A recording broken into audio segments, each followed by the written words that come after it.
Hi there, it's Kingdom Gambit, and today I'm going to be reviewing a game I played on chess.com. I played with the white pieces today.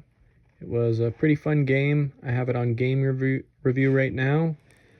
Chess.com rated me 1950 elo, and I am currently 1,324, but that's just based off of my accuracy in the stages of the game. It gave me 85.9% accuracy though, so I feel I played a pretty good game. The game begins with me playing the move d4. This opens up the dark squared bishop, as well as taking some control of the center. My opponent plays this move e6. I then develop my dark squared bishop. I'm playing the London opening here. And my opponent plays the move d5, taking the center, while also I don't like this move because it's blocking in his light squared bishop. That's just my take from it, but I then develop my knight, holding some key squares in the center of the board, as well as supporting my d4 pawn. And he plays the move c5. This is a move you will see a lot if you play the London, pushing this c-pawn and destabilizing the center for white. Now, from what I have heard, the best move is always just play e3. If they take back with your e-pawn, and I always used to play the move c3, and I honestly can't tell you what's so much different about those positions. It feels like you shouldn't be opening up the file on your king, but you're so ready to be castled that I don't think it matters too much. But that is just how I play. The computer likes this move. Right now it's giving me a plus 0.03 advantage. It's a very small advantage. We've both been just playing book moves so far. He develops his knight to c6. A good move by my opponent. And says d3 is excellent. It would prefer me to pin the knight to the king.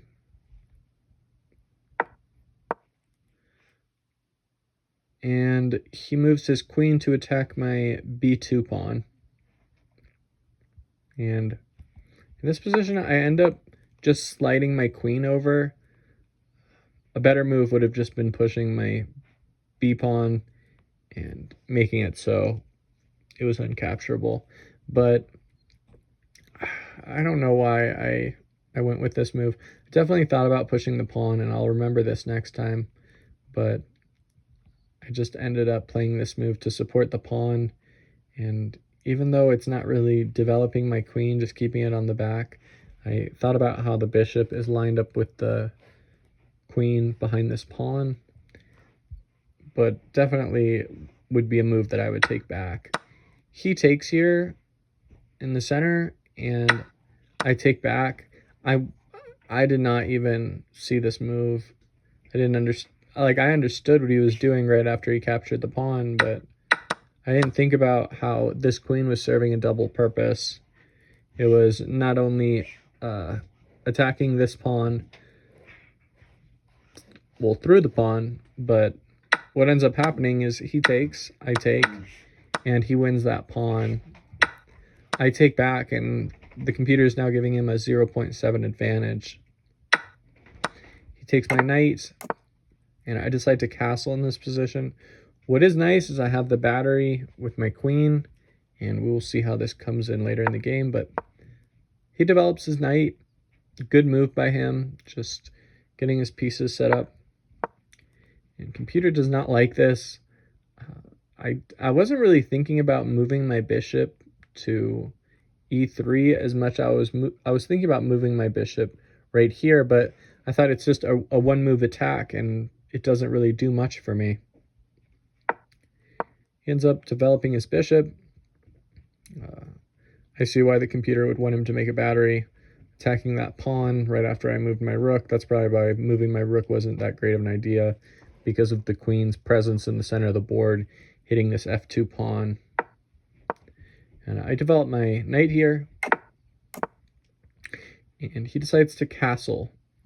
which is a mistake. They wanted him to move his a pawn to a6, just a waiting move. But in this position, I played b5, which gives me a great move.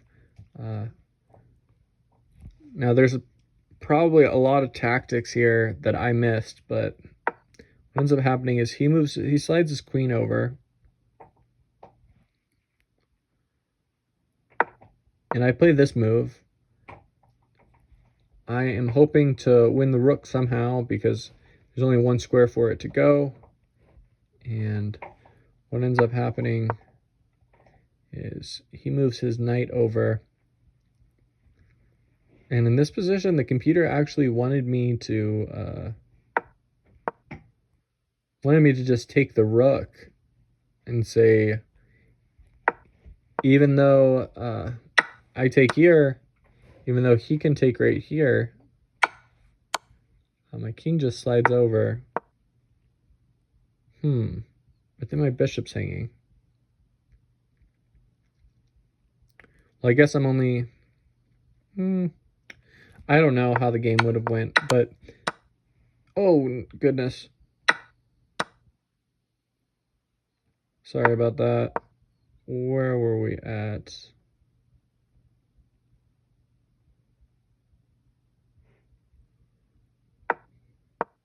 Okay, sorry about that. We are back on target. I move here, he moves his knight, and I was a little bit scared. I know he's not checkmating me. I calculated a little bit. But I decided to just move my bishop back instead of winning the rook. Now, I saw here, the computer actually wanted me to play a move like this because he can capture, right? But I guess this move is a little bit more venomous. After he takes, I take the rook. I'll show you what ended up happening, though. It was something much different. But it would actually, this is the best move, but it would actually not be smart for the queen to capture this pawn. I can't tell you exactly why that is, but... And he moves his rook over.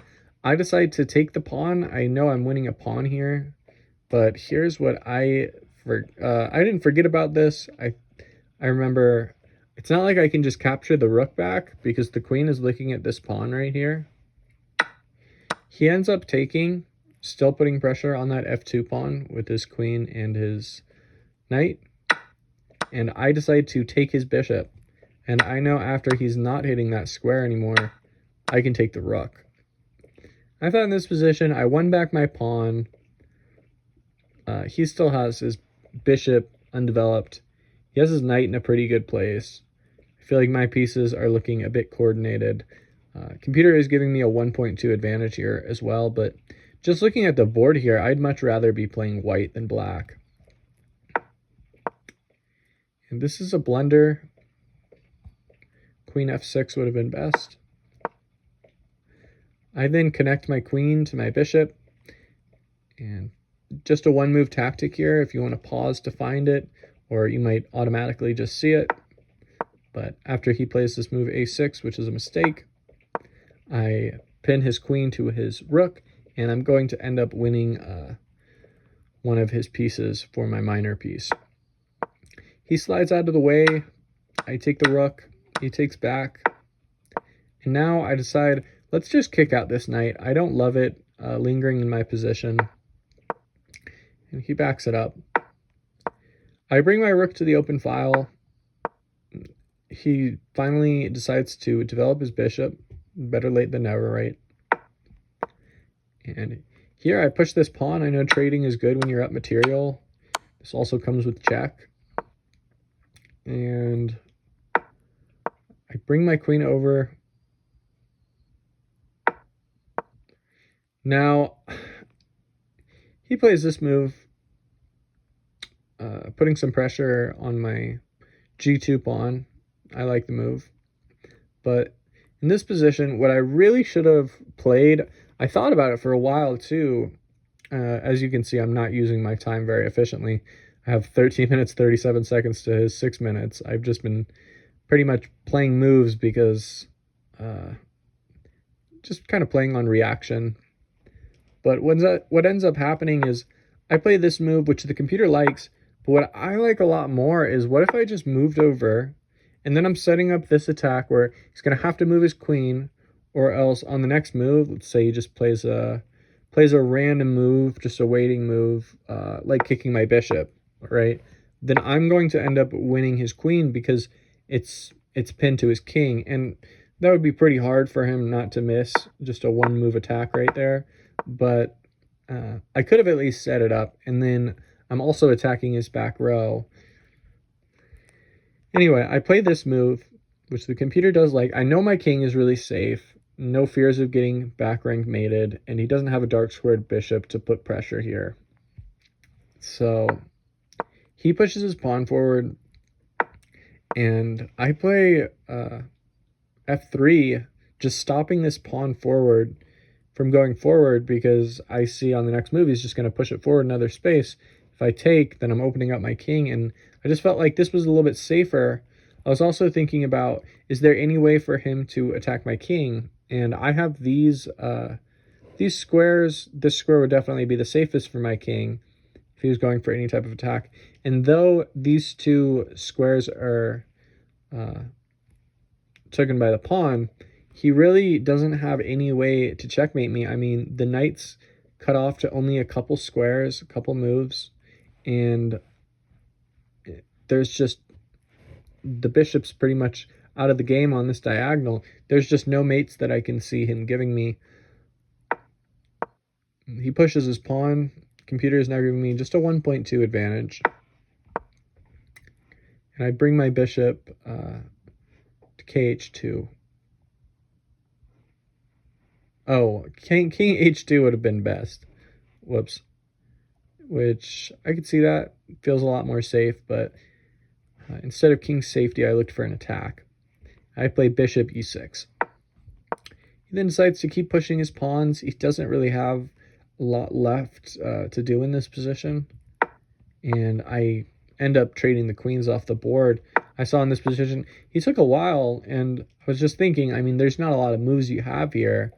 I mean, you can move your queen here, or you can move your queen here, either of which are not doing you much good,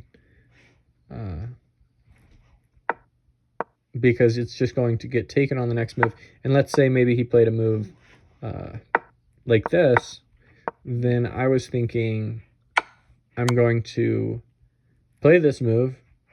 He has to play a move like this, and he's just getting mated. So of course he can't play that. So he keeps his queen there, but what ends up happening is I trade the queens, and once the queens are off the board, I think this is a much simpler game. I mean, his knight definitely can get back into the game, but I'm making it so his king can't get in the game. I have an equal amount of pawns, and I have a rook that is very active. Oh, I'm not sure if it was giving me a larger advantage earlier. It says 1.2 because it's just not loading because I'm going through the moves so fast. So just don't worry about the sidebar. Anyway, he moves his bishop, which is an excellent move by the computer standards. I know that I can just move this pawn forward, put it on a dark square, and he no longer has a target on the board. He then moves his king. I take. He takes back. And this is looking like he's in some rough shape now. Moves his knight. I come here. Pushes the pawn forward. And the rest of the game I'll go through kind of fast. It's kind of just some boring endgames. Here, I didn't even mean to play this move. Computer gives it excellent, and it's giving me plus 5.27 in this position. I didn't even mean to. I think that might have been just a mouse slip. He then brings his king. I give him a check here because I am winning a little bit of tempo, because my next move, I want to get to this back rank and start pushing my pawns forward. I get to the back rank, and pretty much here, we're just, all I have to do, he's getting really low on time, as you can see, only 14 seconds. Here I'm thinking, all I really need to do is not get forked. I don't care that he takes that pawn, because this pawn is going to promote, and although he can probably find some type of reality where he's going to lose the knight for the pawn, he decides to not go for the pawn with his knight, and I push, keep pushing. His knight takes the free pawn, but here I am just queening, and the king is cut off on the edge of the board, and this is just mate in one, a ladder mate here, and that is how the game ended. It was a lot of fun. I thoroughly enjoyed it. I would say from the mistakes that I made, a little bit of middle game mistakes, but pretty good. I had one miss. I had 14 best moves, 2 great moves. And as I said in the beginning, I was rated 1,950 by the computer standards. My opening accuracy was 92.3%. Always nice to have a good opening in the beginning. My opponent actually had a 98.9% accuracy in the opening. So good on him. I had a 79.3% in the middle game. My opponent only had a 68.3. I started taking the edge then. My endgame was 91.3, while his endgame was only 81.1. Well, if you learned anything from the video or enjoyed it, please make sure to leave a like, comment, and subscribe if you're not already. I hope you enjoyed, and I hope you have a great rest of your day.